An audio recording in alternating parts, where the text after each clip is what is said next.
चर्चा कर लेते हैं। आज नवरात्र की षष्ठी तिथि है। नवरात्र की षष्ठी तिथि में मां कात्यायनी की पूजा आराधना की जाती है।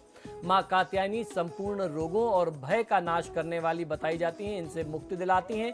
और मां कात्यायनी की पूजा आराधना उन कन्याओं, उन लड़कियों के लिए बहुत ज़्यादा आवश्यक है जिनके विवाह में किसी न किसी प्रकार की बाधा रहती है, किसी न किसी प्रकार से उनके विवाह में विलंब हो रहा है।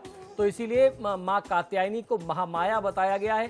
दुर्गा सप्तशती में इनको समर्पित जो मंत्र है, ऐसा मानते हैं कि उस मंत्र का जाप करने से जिन कन्याओं के विवाह में बाधा आती है, उनके विवाह की बाधा दूर हो जाती है और उनको बहुत अच्छे वर की, सुयोग्य वर की प्राप्ति होती है। अब मैं आपको मां कात्यायनी का मंत्र बताता हूं, जिस मंत्र से आपको मां कात्यायनी को प्रसन्न करना है। ये मंत्र उन कन्याओं, उन बेटियों के लिए है जिनके विवाह में बाधा आ रही है। कात्यायनी महामाये महायोगिन्यधीश्वरी नंद गोप सुतम देवी पतिम में कुरुते नमः। इस मंत्र का जाप कन्याओं को, बेटियों को अवश्य करना चाहिए जिनके विवाह में बाधा है। जिन लोगों के दाम्पत्य जीवन में बहुत ज्यादा सुख नहीं है, लगातार उनके दाम्पत्य जीवन तनावग्रस्त रहते हैं, उनको भी इस मंत्र का जाप उसी प्रकार लाभ देता है। आपके दाम्पत्य जीवन में जो तनाव की स्थिति है वो दूर हो जाती है। मंत्र एक बार पुनः दोहराता हूं, फिर उसके बाद मैं आपको आज कात्यायनी देवी की साधना का दूसरा मंत्र भी बताऊंगा। जो मंत्र मैंने आपको अभी बताया वह इस प्रकार है। ओम कात्यायनी महामाये महायोगिन्यधीश्वरी नंद गोप सुतम देवी पतिम में कुरुते नमः। ये तो रहा मां कात्यायनी का वह विशेष मंत्र जिनको कन्याओं को करना चाहिए या जिनके दाम्पत्य जीवन में समस्या हो, उन्हें इस मंत्र का प्रयोग करना चाहिए। अब उस मंत्र की बात करते हैं जिसका प्रयोग कोई भी व्यक्ति कर सकता है आज मां कात्यायनी की कृपा पाने के लिए। यह मंत्र है, या देवी सर्वभूतेषु कात्यायनी रूपेण संस्थिताम नमस्तस्यै नमस्तस्यै नमस्तस्यै नमो नमः। मंत्र एक बार पुनः सुन लें। या देवी सर्वभूतेषु कात्यायनी रूपेण संस्थिताम नमस्तस्यै नमस्तस्यै नमस्तस्यै नमो नमः। इस मंत्र का जाप कोई भी साधक कर सकता है मां कात्यायनी को प्रसन्न करने के लिए। मां कात्यायनी को मधु यानी शहद का भोग अर्पित करना चाहिए। वस्त्र में नारंगी या केसरिया रंग के वस्त्रों का प्रयोग करना चाहिए। ये रंग के वस्त्र आप धारण भी कर सकते हैं और भगवती को भी आप इनको अर्पित कर सकते हैं।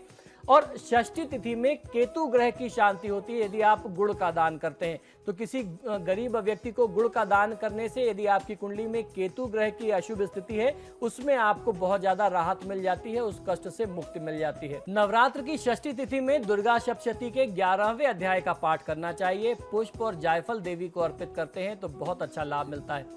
अब बात करते हैं आज के वास्तु उपाय की कि षष्ठी तिथि में किस प्रकार आप अपने घर के वास्तु दोषों से मुक्ति पा सकते हैं।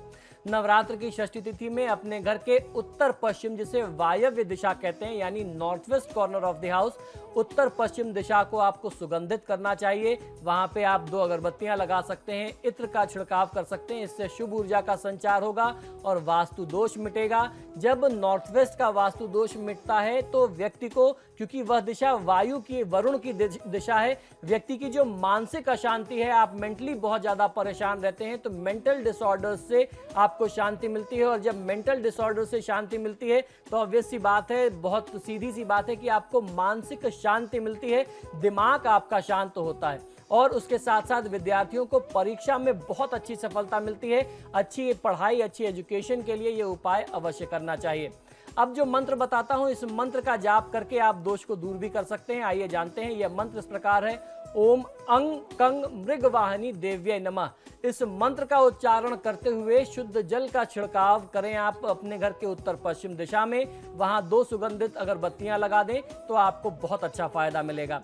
आज ही हम आपको कल यानी रविवार के बारे में भी, सप्तमी तिथि के पूजा विधि विधान के बारे में भी जानकारी दे रहे हैं। नवरात्र की सप्तमी तिथि होगी कल रविवार के दिन। सप्तमी तिथि में मां कालरात्रि की पूजा आराधना करनी चाहिए। मां कालरात्रि जीवन के कष्ट के क्षणों को दूर करती हैं और रोगों से मुक्ति दिलाती हैं आपको। मां कालरात्रि की पूजा आराधना का मंत्र है ओम ऐं ह्रीं क्लीं चामुंडाय विच्चय ओम कालरात्रि देव्यै नमः। इस मंत्र का 108 बार जाप कर लेने से आपको बहुत अच्छा फायदा मिलता है। मां कालरात्रि को गुड़ या गुड़ के बने पदार्थों का भोग अर्पित किया जाना चाहिए। और सप्तमी तिथि के दिन में शुक्र ग्रह की शांति होती है। अगर आप शक्कर, दूध और दही का दान करते हैं, दूध, दही, चीनी का दान करते हैं, तो आपकी कुंडली में अगर शुक्र की स्थिति अच्छी नहीं है तो उससे आपको मुक्ति मिल जाती है। नवरात्र की सप्तमी तिथि में दुर्गा सप्तशती के 12वें और 13वें अध्याय का पाठ करना चाहिए। माता को पेठा और अनार बहुत प्रिय है, इसका भोग अर्पित करना चाहिए। अब बारी आती है वास्तु उपाय की। नवरात्र की सप्तमी तिथि में घर के उत्तरी किनारे पर गुड़ और चना रखना चाहिए। उत्तर दिशा से संबंधित दोषों को आप दूर कर सकते हैं।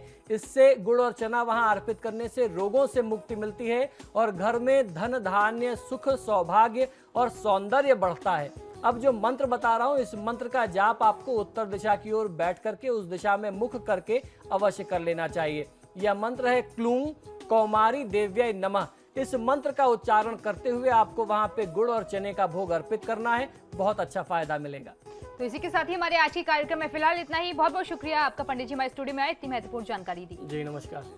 तो आपके साथ में फिलहाल इतना ही, लेकिन वक्त तो चला एक छोटे से ब्रेक का। ब्रेक के उस पार भी खबरों का सिलसिला लगातार जारी है।